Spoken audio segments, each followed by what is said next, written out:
같은 날 강경화 외교장관 그리고 김동연 기획재정부 장관 김희수 헌법재판소장의 청문회가 있었는데 언론들이 주로 생중계를 강경화 후보자만 해줍니다. 그 이유는 당연하겠죠. 강경화 후보자가 후보로 지명되고 나서 우리나라 들어와서 청문회를 하는 그 과정에서 여성단체? 어떤 직능단체에서 아무런 말이 없는 게 좀 너무 아쉬웠어요. 강경화 후보자는 100% 자기 실력만 가지고 자기 노력과 열정과 실력만 가지고 지금까지의 커리어를 만들어 왔는데 그 대부분의 가장 컸던 그 커리어가 유엔에서 있었잖아요. 그러니까 국내에는 아무런 인맥이 없는 거예요. 뭐 사적으로든 공적으로든 국내 인맥이나 어떤 네트워크가 없다 보니까 그냥 상징적으로 여성이 최초의 외교부 장관 후보자가 됐다, 지명이 됐다. 네. 그리고 뭐 실력이 좋다고 알려졌다, 뭐 환영한다, 이 정도 이제 성명만 있지 밀어준다고 해야 되나?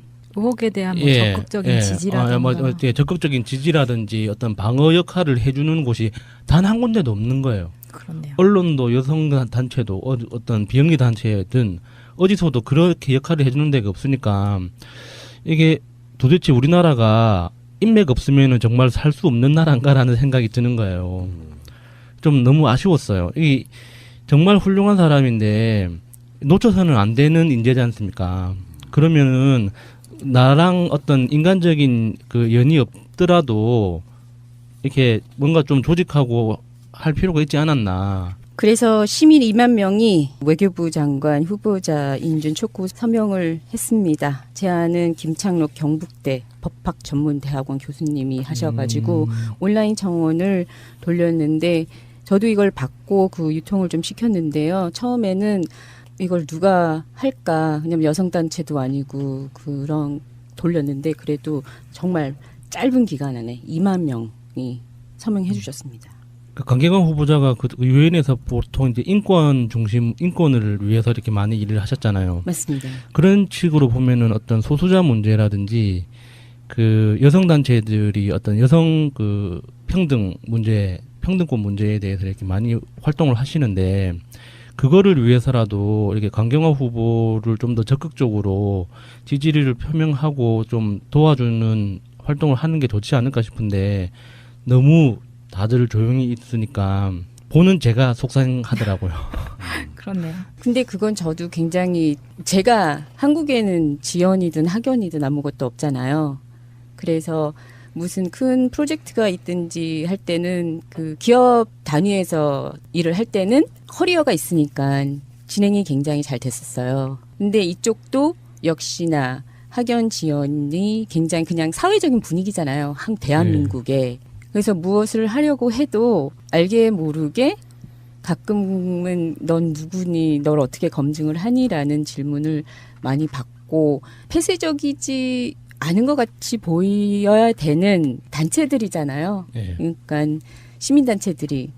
그런데도 불구하고 그냥 통상적으로 그렇게 해왔으니까는 그냥 한국에 사시는 분들은 그걸 그렇게 많이 느끼지를 못하시는 것 같아요. 그래서 야수님이 그 말씀하셨을 때 굉장히 고마웠습니다. 저는 개인적으로. 근데 이제 뭐 오늘은 청문회에 대한 이야기인데 제가 봤을 때는요. 결격 사유 안 돼요. 다운 계약서가 나오고 부동산 투기가 나오고 그러는데 제가 다른 방송에도 누누이 말씀드립니다만 부동산 투기가 성립하려면은 상습적인 게 좀 포함돼야 됩니다. 부동산 투기와 위장 전입은 사실 일맥상통하는 부분이 있거든요. 실제로 살지도 않으면서 사는 것으로 하고 그 집을 사놨다가 매매 차익을 노리고 되판다 이런 방식이 이제 위장 전입과 부동산 투기의 상호 불가분의 관계인데 오늘 나오는 이야기들 들어보면은 그러해 보이는 어떤 정황들은 사실 없어요. 그 의혹을 제기하려고 하니까 나도 그럴 것 같아요. 만약에 내가 지금까지 살아오면서 여러 가지 과정들을 거치는 상황이라고 하면 그 모든 것들이 그런 식으로 쳐다보면 그렇게 보일 수밖에 없는 이사 가고 뭐 집 사고 집 세우고 또 이런 것들이 다 부동산 투기하려고 네가 위장 전입했지 이런 식으로 몰고 가는 측면. 그리고 세금 탈루 같은 것도요. 그 정도 하시려고 그러면 이명박 정도는 해야죠. 그리고 그 당에 그 정도 분들이처럼 하는 거지. 법을 잘 몰라가지고 일부 누락된 거를 나중에 낸다거나 증여세 같은 것도 뭐 증여세가 최소한 뭐 이건희와 이재용 정도는 돼야지. 뭐 한 1, 200 정도를 뭐 미처 몰라서 못 냈다. 청문위원들 중에 그런 얘기 하더라고요.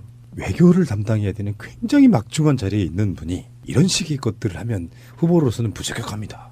외교 장관 후보자한테 도덕성에 결정적인 하자는 없다. 예. 근데 하자는 없는데 사실 그 사람의 어떤 자질을 묻는 것이 아니라 자질은 훌륭해 보이는데 라는 말을 안 해. 그리고 그 중요한 자리에 올라가야 될 사람이 도덕성에 문제가 있어서 안 되겠다. 그러면서 자유한국당이나 바른정당이나 국민의당 청문위원들이 자진 사퇴할 것을 정용을 해요. 그 과정에서 나온 이야기 중에 하나가 이제 미디어워치 논문 표절 심사기관. 그 변희재 출세한 이야기. 예, 그렇죠. 예.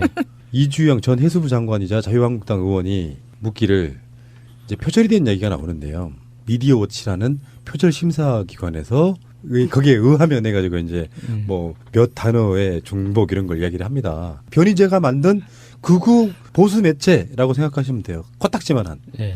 그냥 인터넷 신문, 예, 개인 블로그를 이름 붙여놓은 뭐 그 정도 그런 수준이죠. 정도의 인터넷 매체는 우리나라에 몇만 개 됩니다. 예. 예. 근데 그게 뜬금없이 논문 표절 심사기관으로 둔갑하는 도대체 난 그 이야기 왜 나오는지를 모르겠어요. 예, 변희재 씨 축하드립니다. 그 이유는 있어요. 미디어워치의 변희재가 뭐 조국 교수, 김미화 씨 예전에 왜 진보 쪽 인사들이라고 하는 분들에 대해서 다 표절 의혹 다 제기했잖아요. 맞아요.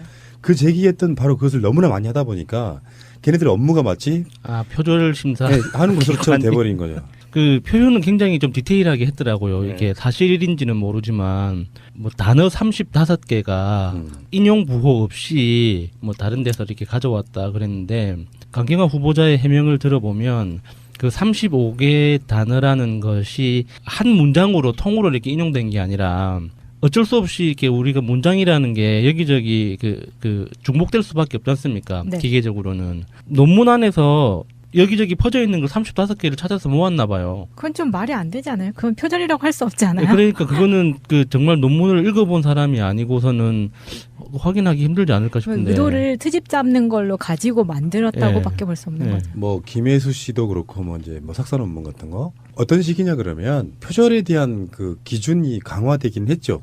인사청문회 같은 걸 하면서. 근데 대체적으로 보면은 그 사람이 악의적으로 표절하는 경우는 아예 뭐 출처를 표기를 안 하고 올린다거나 이런 거 있는데 꼭 어떤 특정인이 아니라도 다른 데서 따왔다는 그런 정도의 표현 같은 것들은 수도 없이 많이 들어가 있는데 그것을 변희재 류가 쪽 진보 쪽 인사들의 모든 논문을 다 그런 식으로 다 표절이라고 판정을 해놓은 거예요. 일종의 망신주기 같은 거 네, 아니에요? 망신주기 맞아요. 네. 그걸 보고 지금 자유한국당 의원이 질문하는 그런 정도니까 저는 강경화 후보자 도덕성에 문제 없다. 큰 뺄게요. 그냥 문제 없다. 예. 큰 문제가 아니라 작은 문제도 없다. 난 그렇게. 근데 야당도 그 정도는 파악을 했는지 김무성 같은 경우에는 이틀 전에 아프리카 출장을 갔어요.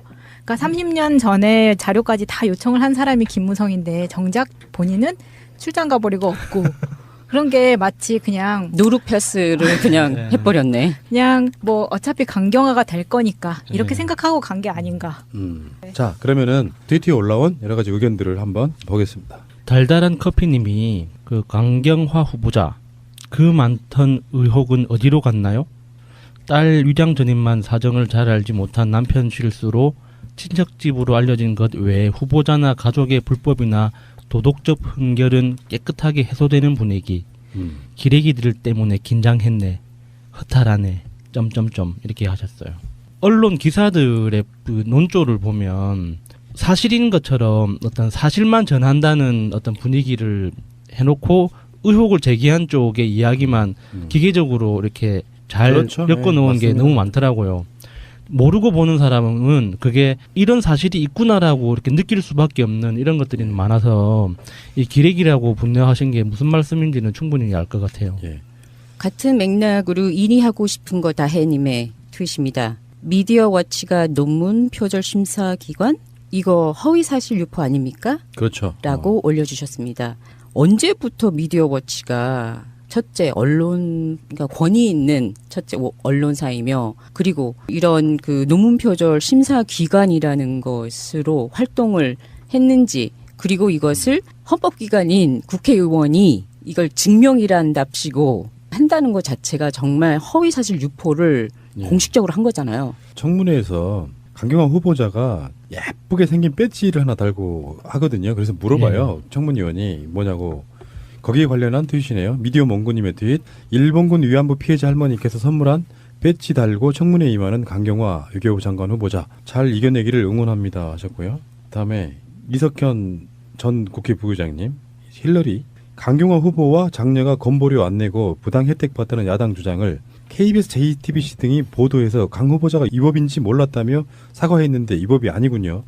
복지부 고시에 제외 국민과 외국인도 피부요양자이고 소득세법 12조에 국제기구 근로소득은 비과세 이거랍니다. 이렇게 사과를 했는데 이거 사과를 물러야 된다고 지금 트윗을 날리셨네요. 스카이캣이라는 분이 기사 하나 링크를 하셨는데 강경화 청문회 저격수 땡땡 이태규 또 문자 폭탄 받아 그래도 검증은 철저히 그랬는데 거기에 붙여놓은 코멘트가 유효타 하나도 없는 사람이 무슨 저격수?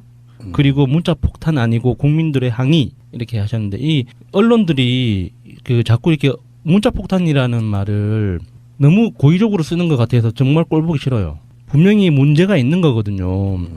이렇게 문자 폭탄이라는 말 자체가 뭔가 잘못이 없는 사람이 억울한 일을 당하는 것 같은 그런 뉘앙스도 깔려 있고 폭력을 행사한다는 그런 그 뉘앙스도 깔려 있잖아요.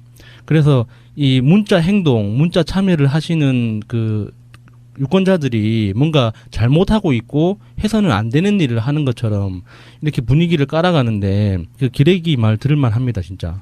울인이 덕질하는 시애틀댁 태자님의 트윗입니다. 미담 나온다. 강경화 후보랑 남편 경제 분리하고 살았어.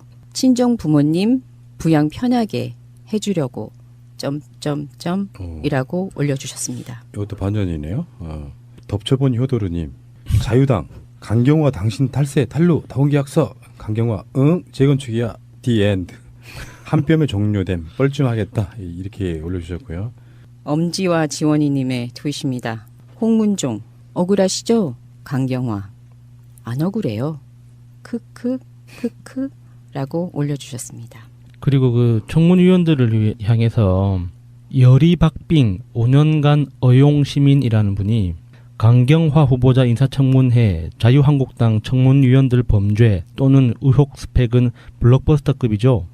서청원, 원유철, 홍문종, 최경환 진짜 유권자도 반성 좀 합시다 라고 하셨는데 이름 다시 불러드릴게요. 서청원, 원유철, 홍문종, 최경환 뭔가 이름 하나하나 들릴 때마다 좀 머릿속에서 이렇게 주옥 같은 분들 뭔가 이렇게 잣 같은 것들이 이렇게 고소하게 지나가지 않습니까? 네. 대굴 굴러갑니다.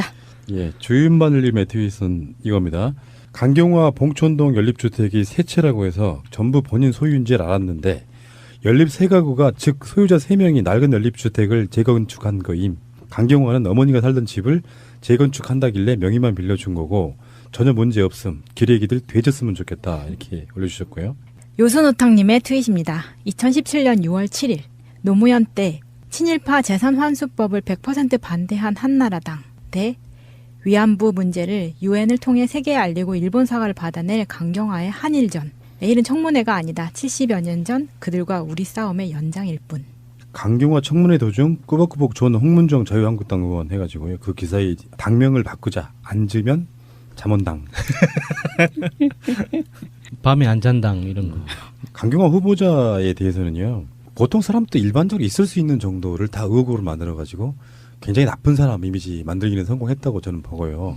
그러니까 일부 국민들한테는 그런 것들이 이제 문재인 대통령 지지율이 좀 떨어지는데 일조를 하는 것 같은 모양새인데 김상조 공정거래위원장처럼 어느 정도 전 반전이 있다고 봐요. 이번 청문회가 그들이 제기했던 것들이 얼마나 거짓말이었는지가 그냥 드러난 그런 청문회가 아니었나 싶고요. 무엇을 하려고 해도 알게 모르게 가끔은 넌 누구니, 널 어떻게 검증을 하니라는 질문을 많이 받고 폐쇄적이지 않은 것 같이 보여야 되는 단체들이잖아요. 네. 그러니까 시민단체들이. 그런데도 불구하고 그냥 통상적으로 그렇게 해왔으니까는 그냥 한국에 사시는 분들은 그걸 그렇게 많이 느끼지를 못하시는 것 같아요. 그래서 야수님이 그 말씀하셨을 때 굉장히 고마웠습니다. 저는 개인적으로. 근데 이제 뭐 오늘은 청문회에 대한 이야기인데 제가 봤을 때는요. 결격 사유 안 돼요. 다운 계약서가 나오고 부동산 투기가 나오고 그러는데 제가 다른 방송에도 누누이 말씀드립니다만 부동산 투기가 성립하려면은 상습적인 게 좀 포함돼야 됩니다. 부동산 투기와 위장 전입은 사실 일맥상통하는 부분이 있거든요. 실제로 살지도 않으면서 사는 것으로 하고 그 집을 사놨다가 매매 차익을 노리고 되판다 이런 방식이 이제 위장 전입과 예. 부동산 투기의 상호 불가분의 관계인데 오늘 나오는 이야기들 들어보면은 그러해 대한 뭐 적극적인 지지라든가 적극적인 지지라든지 어떤 방어 역할을 해주는 곳이 단 한 군데도 없는 거예요. 그렇네요. 언론도 여성 단체도 어떤 비영리 단체든 어디서도 그렇게 역할을 해주는 데가 없으니까 이게 도대체 우리나라가 인맥 없으면은 정말 살 수 없는 나라인가라는 생각이 드는 거예요. 좀 너무 아쉬웠어요. 이 정말 훌륭한 사람인데 놓쳐서는 안 되는 인재지 않습니까? 그러면은 나랑 어떤 인간적인 그 연이 없더라도 이렇게 뭔가 좀 조직하고 할 필요가 있지 않았나. 그래서 시민 2만 명이 외교부 장관 후보자 인준 촉구 서명을 했습니다. 제안은 김창록 경북대 법학전문대학원 교수님이 하셔가지고 온라인 청원을 돌렸는데 저도 이걸 받고 그 유통을 좀 시켰는데요. 처음에는 이걸 누가 할까? 왜냐면 여성단체도 아니고 그런 돌렸는데 그래도 정말 보이는 어떤 정황들은 사실 없어요. 그 의혹을 제기하려고 하니까 그러니까 나도 그럴 것 같아요. 만약에 내가 지금까지 살아오면서 여러 가지 과정들을 거치는 상황이라고 하면 그 모든 것들이 그런 식으로 쳐다보면 그렇게 보일 수밖에 없는 이사 가고 뭐 집 사고 집 세우고 또 이런 것들이 다 부동산 투기하려고 네가 유장 전입했지 이런 식으로 몰고 가는 측면 그리고 세금 탈루 같은 것도요. 그 정도 하시려 그러면 이명박 정도는 해야죠. 그리고 그 당에 그 정도 분들이처럼 하는 거지. 예. 법을 잘 몰라가지고 일부 누락된 거를 나중에 낸다거나 증여세 같은 것도 뭐 증여세가 최소한 뭐 이건희와 이재용 정도는 돼야지 뭐 한 1, 200 정도를 뭐 미처 몰라서 못 냈다 청문위원들 중에 그런 얘기 하더라고요. 외교를 담당해야 되는 굉장히 막중한 자리에 있는 분이 이런 식의 것들을 하면 후보로서는 부적격합니다. 외교 장관 후보자한테 도덕성의 결정적인 하자는 없다. 예. 근데 하자는 없는데 사실 그 사람의 어떤 자질을 묻는 것이 아니라 자질은 훌륭해 보이는데 라는 말을 짧은 기간 안에 2만 명이 서명해 주셨습니다. 그 강경화 후보자가 그 유엔에서 보통 이제 인권 중심 인권을 위해서 이렇게 많이 일을 하셨잖아요. 맞습니다. 그런 식으로 보면은 어떤 소수자 문제라든지 그 여성 단체들이 어떤 여성 그 평등 문제, 평등권 문제에 대해서 이렇게 많이 활동을 하시는데 그거를 위해서라도 이렇게 강경화 후보를 좀 더 적극적으로 지지를 표명하고 좀 도와주는 활동을 하는 게 좋지 않을까 싶은데 너무 다들 조용히 있으니까 보는 제가 속상하더라고요. 그렇네요. 근데 그건 저도 굉장히 제가 한국에는 지연이든 학연이든 아무것도 없잖아요. 그래서 무슨 큰 프로젝트가 있든지 할 때는 그 기업 단위에서 일을 할 때는 커리어가 있으니까 진행이 굉장히 잘 됐었어요. 근데 이쪽도 역시나 학연 지연이 굉장히 그냥 사회적인 분위기잖아요. 대한민국에. 그래서 같은 날 강경화 외교장관 그리고 김동연 기획재정부 장관 김희수 헌법재판소장의 청문회가 있었는데 언론들이 주로 생중계를 강경화 후보자만 해줍니다. 그 이유는 당연하겠죠. 강경화 후보자가 후보로 지명되고 나서 우리나라 들어와서 청문회를 하는 그 과정에서 여성 단체, 어떤 직능 단체에서 아무런 말이 없는 게 좀 너무 아쉬웠어요. 강경화 후보자는 100% 자기 실력만 가지고 자기 노력과 열정과 실력만 가지고 지금까지의 커리어를 만들어 왔는데 그 대부분의 가장 컸던 그 커리어가 유엔에서 있었잖아요. 그러니까 국내에는 아무런 인맥이 없는 거예요. 뭐 사적으로든 공적으로든 국내 인맥이나 어떤 네트워크가 없다 보니까 그냥 상징적으로 여성이 최초의 외교부 장관 후보자가 됐다, 지명이 됐다. 네. 그리고 뭐 실력이 좋다고 알려졌다, 뭐 환영한다 이 정도 이제 성명만 있지 밀어준다고 해야 되나? 의혹에